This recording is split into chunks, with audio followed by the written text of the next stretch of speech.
Un amigo, Simon, ¿no? Simon and Garfunkel, Bridge over Troubled Waters.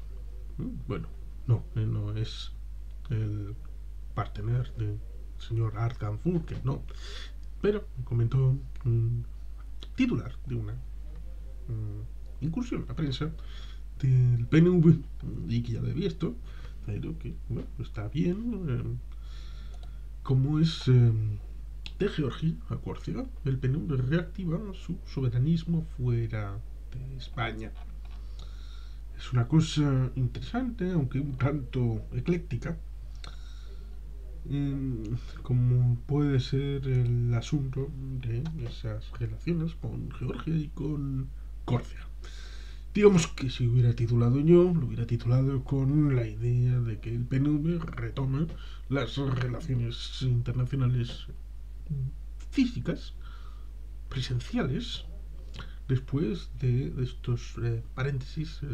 como pueden ser los 2 años de pandemia y las dificultades que ha habido para viajar, la idea de, aunque, bueno, en el caso de Córcega, con el primer ministro de Córcega y el Simeoni, ya había habido relaciones audiovisuales del propio Lendakari, pero evidentemente es el primer viaje al exterior del Lendakari a la isla de Córcega después de todo este periodo que ya estuvo en el pasado pues en Quebec, en muchos lugares. Afortunadamente las relaciones han sido buenas con territorios fuera de Europa y también con Europa. El pudo estar con Juncker en su momento, cuando era uno de los líderes del ámbito comunitario. Y afortunadamente se puede decir que el Perú y el gobierno vasco tienen unas relaciones fluidas con otras realidades internacionales. Y también, evidentemente, que el PNV, dentro del marco del Partido Demócrata Europeo, que este se asienta en lo que antes era la Alianza Libre de Demócratas Europeo, el antiguo ALDE, y ahora se llama Renew Europe, desde que entró Macron a ese ámbito, pues hay una relación con partidos europeos dentro de la Unión Europea y de fuera también, evidentemente. Y a través de muchas relaciones personales, institucionales, pues hay una relación con ciertos grupos en Georgia, del que, bueno, es curioso porque hay una anécdota en el que Beria, sí, Laurenti Beria, el georgiano que era amigo de otro georgiano, como era Joseph Stalin, le decía a sus hijos que los georgianos eran como los vascos, como los tres mosqueteros y D'Artagnan eran gascones ergo vascos. Y les contaba historias por la noche de todas estas relaciones hasta el punto de que luego posteriormente, con el correr de los años, ya derrumbada la Unión Soviética, hubo una facultad de filología en Tbilisi, la capital de Georgia, una facultad de filología vasca, del euskera. La relación, por lo tanto, no es novedad de cierta concepción de lo vasco con Georgia. Y más con las dificultades que vivieron en 2008 con el asunto de Abjasia y Osetia del Sur, en el que, rompiendo la tregua olímpica en aquellos Juegos Olímpicos de Pekín, Rusia comenzó el intento de ataque a Georgia en una película que se hizo sobre 5 días de agosto con Andy García de protagonista, el señor Mikhail Saakashvili, que era el presidente entonces. Se puede ver esta realidad en la que Europa fundamentalmente dijo: "We are deeply concerned", estamos muy preocupados, pero hacer pues no hizo nada. Y Georgia tuvo que repatriar los soldados desde Irak, gracias a los Estados Unidos de América, Y en primer término, en principio plantaron cara bravamente, pero no pudieron hacer mucho porque Georgia pues es un país pequeñito, ¿no? Y tampoco tiene y no recibió ayuda, salvo declaraciones, reuniones, pues eso ayuda, pero moralmente. Por lo tanto, está bien, porque la perspectiva de todos estos países, de Moldavia, de Georgia, de Ucrania, es la perspectiva de la integración en el espacio eurooccidental, pero no porque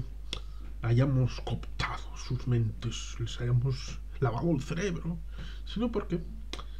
esta gente huye de la lava. Y la lava es Moscú, el Kremlin,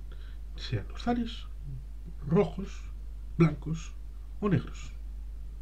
Como el juego de trilero, pueden poner el color en el orden que quieran, salvo en historia, que evidentemente primero están los zares blancos, luego los rojos y luego los negros, ¿no? Como Nicolás, Stalin y Putin.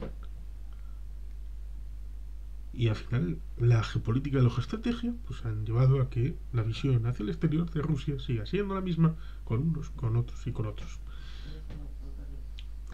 El PNV ha hecho lo que tenía que hacer, demostrar el compromiso con los valores democráticos, europeos, occidentales, apoyarles en su vocación de integración eurooccidental y tener reuniones de alto nivel con los dirigentes políticos e institucionales, lo cual me lleva evidentemente a soñar, porque este no es el momento ni el lugar, evidentemente están muy ocupados y además están tratando de salvar su propio país. Preferiría también una visita de igual calibre y de igual contenido a Ucrania, a Kiev, y a poder ser pues estar el Lendakari con el presidente Zelensky. Pero eso ya es soñar con grandes realidades. Pero, como digo, históricamente el Partido Nacionalista Vasco ha tenido relaciones internacionales. Por ejemplo, en los años 40 participó en el Congreso de la Haya del año 48 y participó en Naciones Unidas a través del representante en ese organismo, que era Jesús de Galíndez, que luego la gente deberá acordarse de él porque Rafael Leónidas Trujillo le secuestró en Nueva York en una parada de metro y lo hizo desaparecer. Lo cual es curioso porque en Mingo Rubio, en Madrid, acabó este personajillo en una tumba, Rafael Leónidas Trujillo, y de Cuelgamuros le llevaron, al gobierno de Pedro Sánchez Pérez Castejón, le llevó a Mingo Rubio, y ahora ahí están los dos perseguidores de Jesús de Galíndez, enterrados en el mismo cementerio, el dominicano de la República Dominicana de Santo Domingo, el señor Rafael Leónidas Trujillo y Francisco Franco en el mismo cementerio. El PNV con Francisco Javier Landaburu hizo un libro. Landaburu hizo aquel libro de la causa de los vascos, también tuvo participación en el surgimiento del espíritu europeo, participó en la creación de los nuevos equipos internacionales que se creó en la institución de la Avenue Marceau, que era comprado por personajes vascos del mundo hacia el PNV. Compraron ese palacete y ese palacete fue sede del gobierno vasco y fue en el año 42 expropiado por las leyes y tribunales de Vichy del régimen colaboracionista y Quisling de Vichy. Lo secuestraron para el franquismo y cuando después de la guerra en el año 44-45 se le devuelve, luego en el 52 hubo una demanda ante el Ministerio de Justicia. El ministro de Justicia era tal Mitterrand, y en una sentencia injusta, apelando a la sentencia aquella del 42, se le dio a España el edificio. En ese edificio, que actualmente está en el Instituto Cervantes, que debe ser devuelto a las instituciones vascas porque fue comprado por particulares vascos a nombre del PNV. Pues en ese lugar se hizo los nuevos equipos internacionales del que derivó la Internacional Demócrata Cristiana y el grupo que acabaría por ser el Grupo Europeo de la Democracia Cristiana, del que acabaría derivando el Partido Popular Europeo y el Grupo Europarlamentario del Partido Popular, del que a finales de los años 80 acabaría integrándose un tal Aznar con el Partido Popular y un tal Berlusconi con su grupo Forza Italia. Pero esas cosas son parte de la historia, una historia que podría contar el propio Aznarus, que paz descanse, en el alemán original en el que intervino para demostración de gala y de conocimiento ante un tal Helmut Kohl. Lo mismo que en ese año 50 y pocos, 51, hizo gala de la integración de un tal Adenauer en esos nuevos equipos internacionales, tocando al timbre en el Palacio de la Vendimmersun. Por lo tanto, el PNV tiene un peso histórico en una diplomacia de partido y de gobierno de décadas. Por lo tanto, esta no es una noticia más allá de la realidad del propio viaje y de renovar las conexiones con otras realidades. Evidentemente, el caso de Córcega es algo completamente distinto del caso de Georgia, que tiene su propio estado después de la desmembración de la Unión Soviética. Recordemos que cuando se crea la Unión Soviética, en los principios de los años 20, después de haber establecido repúblicas socialistas soviéticas y para establecer la URSS, establecieron la Unión a través de 4 entidades fundacionales: Ucrania, Bielorrusia, Rusia y Transcaucasia, que era un estado que unificaba Armenia, Azerbaiyán y Georgia, que es algo que en el bosque de Pilavietz a finales de 1991 lo obviaron, porque evidentemente ya se habían desmembrado primero en los años 30, porque como estaban dentro de la Unión Soviética, daba igual que fueran una que tres, la Trinidad o una, y por lo tanto los separaron, los contaban a los tres, y luego eso ya acabó de implosionar con la guerra del 89-90 del Karabaj, entre Armenia y Azerbaiyán y todo aquello que todo el mundo debería saber, pero eso en el bosque de Pilavietz a finales del 91. El acuerdo para la disolución de la URSS es entre Ucrania, Bielorrusia y Rusia. Bueno, pues en el caso de Córcega, Francia es absolutamente centralista, jacobina, unitaria, muy celosa de esa unidad y de la ausencia de autogobierno como concepción política, y por lo tanto, bueno, pues el gobierno vasco trata de apoyar a Gilles Simeoni, que es el líder de las instituciones corsas, para poder tener ellos un estatuto que redundará seguramente en beneficios para la mancomunidad del País Vasco, que tiene una institución pequeñita que está germinando en el País Vasco francés, que tiene competencias pequeñitas, pero evidentemente ni siquiera Córcega tiene las competencias del estatuto y el concierto de los vascos, o del mejoramiento y del convenio de los navarros, que son espejos para lo que también desearía la mancomunidad en el norte, pero son dos realidades distintas, la del Estado español y del Estado francés. Es curioso porque un diputado salió a decir que si ustedes tienen la mayoría, ¿por qué no proclaman la independencia? Uno de los diputados en la relación con la Asamblea Corsa, el Parlamento de Córcega, lo cual debería de llevarles a ellos que si ellos también tienen una mayoría nacionalista en la Asamblea de Córcega, ¿por qué no se pegan con los franceses a buscar la independencia? Ah, no, que harían algo distinto de lo que no hicieron los españoles con el 1 de octubre de 2017. Claro, claro. Porque es muy bonito decir declaraciones y que salgan en un periódico como el Nice, es decir, el Gara. Pero otra cosa es llevarlo a la realidad. Y no vamos a hablar de los catalanes porque, evidentemente, hay vídeos en el canal hablando de temas de Cataluña, incluso algunos conversatorios al inicio de la saga. Pero el asunto está en el que esta historia, esta noticia, viene trufada al principio con esa idea de el viaje de Lehendakari Urkullu a Córcega, institucional, Urkullu con Simeoni, Evidentemente, hablando de otras cosas, que sí, también Cataluña, y también, evidentemente, 7 días antes había ido Antonio Ortúzar a Georgia, que era la relación con ese ámbito, trufado también con el tema de las elecciones municipales y forales en el focus de EITB que había salido, que era una encuesta que salía bastante bien, ganando las 3 capitales, ganando las 3 juntas generales y por tanto teniendo 3 diputados generales en Vizcaya, Guipúzcoa y Álava. Por lo tanto, esa reverberación de las realidades nacionales en Córcega, Georgia y Euskadi, pues estaba en el primer tercio, que eran estos 4 pequeños párrafos para hablar de un poco todo esto, lo cual es curioso porque ya solamente el viaje uno a Georgia, el otro viaje a Córcega, ameritarían un reportaje cada uno por separado para aquellos que evidentemente no conocen en el ámbito del Estado español la legendaria trayectoria de relaciones internacionales con otros pueblos, con otras instituciones en el ámbito europeo y en el resto del mundo. Pero, dejando de lado eso, no solo contentos con eso, sino que establecen otros 2 subapartados, otros 2 tercios, con 2 parrafitos cada uno.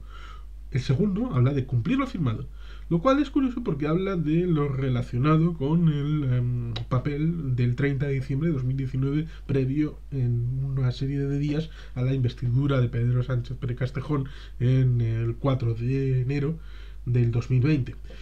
Y evidentemente ahí se ponía que había que hacer unas conversaciones previas para todos los temas que se vayan a llevar al Congreso de los Diputados, el tema de las transferencias pendientes, que ya fue objeto de votación unánime en los dictámenes de los años 90 y principios del siglo XXI en el Parlamento Vasco, y objeto de muchas realidades, y evidentemente eso hay que pactarlo. Hay que pactar que la ejecución, lo mismo que en Navarra con el tema del tráfico, o el apartado en el artículo número 54 de la Seguridad Social, la gestión corresponde a las instituciones forales, ya sean de un lado o de otro de la Sierra de Aralar, y evidentemente todo eso está en los discursos de Antonio Ortúzar cada cierto tiempo para recordar que el Partido Socialista firmó ese acuerdo y también tiene firmado el acuerdo de investidura del propio Lehendakari y del gobierno compartido en Gasteiz, que está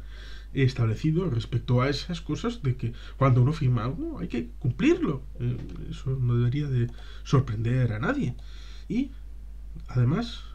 está la tercera cuestión, que son las críticas de PSE y del PP para meter una serie de cosas de los otros, lo cual es curioso porque Andueza viene diciendo cosas simplemente para separarse del discurso que pueda tener el Endacari, porque el Endacari es el jefe ejecutivo de todos, es también el Endacari del PSE, y Oyarzábal diciendo pues otra serie de cosas, pero simplemente para, bueno, Andueza hablando de que las precauciones que tenemos son otras y que vivimos en un mundo globalizado y ese camino no va a ninguna parte. Hombre, yo creo que hay que tener amigos y hay que relacionarse con ellos. Pero Iñaki Oyarzabal hablando de que vaya a Córcega, sobre todo para contarles una pipa, por una nacionalidad. Bueno, ellos se consideran una nación y necesitan los instrumentos para construir esa nación corsa. Ahí está la circunstancia, lo cual es curioso porque también a ese diputado que hablaba en la asamblea ni tirando la piedra al señor Endacari se le podría decir que también desde la época de Napoleón y antes, cuando eran parte de Italia y después transmondaron en parte de Francia, había una serie de facciones dentro de la isla que llevaron a división, a mafias y a terrorismo y un montón de historias que evidentemente un corso la sabe mucho mejor que un vasco, pero un vasco ha vivido también las circunstancias de la mafia terrorista en el contexto de la Guerra Fría, del marxismo-leninismo en forma de ETA, y eso que ha sangrado al País Vasco, ellos también han tenido una dificultad en términos de violencia, de drogas y de terrorismo. Por lo tanto, las dificultades siempre son plurales y hay que saber visualizar la realidad. Una realidad que, como digo, se sustanciaba en ese caso, en una visita protocolaria y que va a volver a la normalidad de volver a visitar Escocia, Irlanda, Quebec, Georgia, si puede ser Ucrania y otros países más centrales del ámbito eurooccidental. Y bueno, digamos que también ha habido encuentros en Washington DC, en el Capitolio y en la Casa Blanca por parte del PNV y del gobierno vasco. Recordemos que Ibarretxe estuvo con Al Gore como vicepresidente y Ardanza estuvo en el despacho Oval 10 minutos con Ronald Reagan a finales de los años 80. Por lo tanto, las relaciones históricas del PNV y del gobierno vasco son algo que volverá a la normalidad después del periodo de pandemia, y el titular, si se quiere hacer bien, debería ir en esta línea y no tanto en espejismos, porque, en fin y al cabo, el autogobierno es bienestar y el soberanismo lo ejerce todo aquel que puede elegir las dependencias hacia adentro y hacia afuera, pero siempre con decisión y vocación propia, para que no pase algo distinto de lo que es el lema foral: ni yo sobre ti, ni tú sobre mí, no impedir, no imponer. Y sin más, es que ricasco, agur probat, Betty Helpin.